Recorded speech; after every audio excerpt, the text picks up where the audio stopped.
नमस्कार साथियों, मैं डॉक्टर मुकेश गर्ग। जरा सोचिए में आपका हार्दिक स्वागत है। साथियों,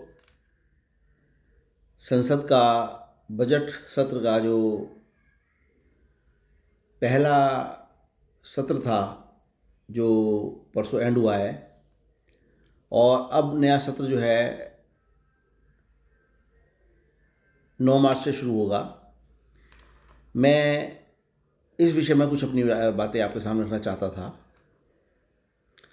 संसद का ये बजट सत्र का पहला पहला जो पार्ट था, पहला सत्र जो था, इसका जो आगाज़ और अंजाम हुआ है वो शायद हमारी पार्लियामेंट के इतिहास में पहली बार ऐसा हुआ होगा कि प्रधानमंत्री को राष्ट्रपति के अभिभाषण पर अपनी बात कहने का भी मौका नहीं दिया गया, क्योंकि विपक्ष ने संसद को चलने ही नहीं दिया।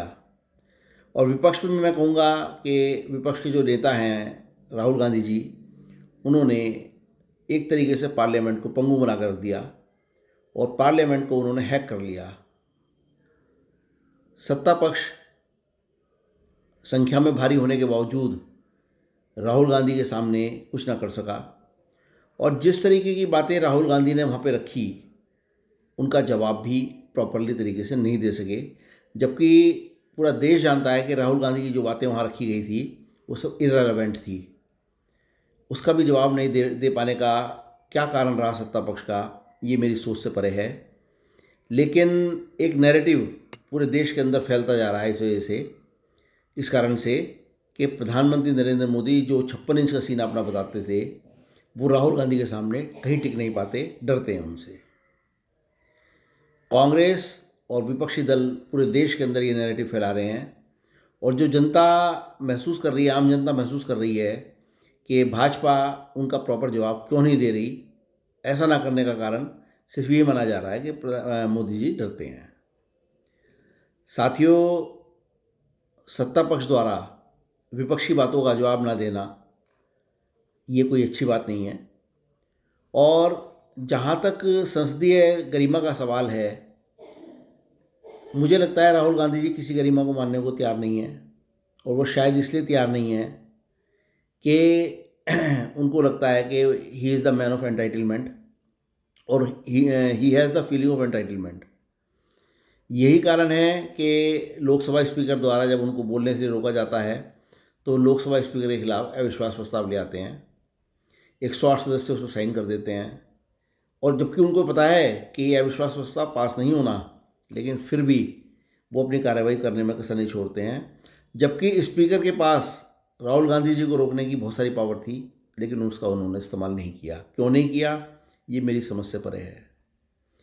जब जनरल नरवणे की किताब को लेकर, जिसके उद्घट उद्घट अंशों को लेकर राहुल गांधी बोलना चाह रहे थे, उस पर जो स्पीकर हैं उन्होंने वो बोलने के लिए मना किया कि ये पुस्तक अभी छपी नहीं है, इसका आप उद्धरण नहीं दे सकते।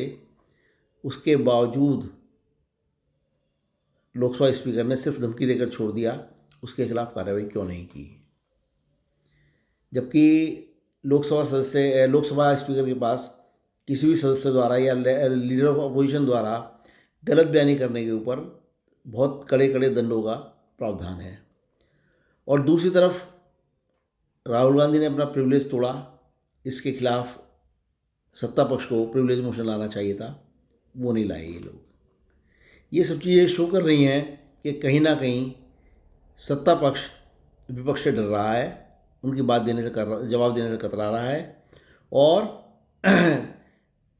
कहीं ऐसा तो नहीं है कि मोदी जी के दिल में डर बैठ गया है कि राहुल गांधी के खिलाफ यदि कोई कार्रवाई करेंगे तो वो वो एक तरीके से जो है रिएक्शन होगा पब्लिक का, और वो जो है सत्ता के अंदर आने के लिए, काबिज होने के लिए एंटाइटलमेंट हो जाएगा उनका।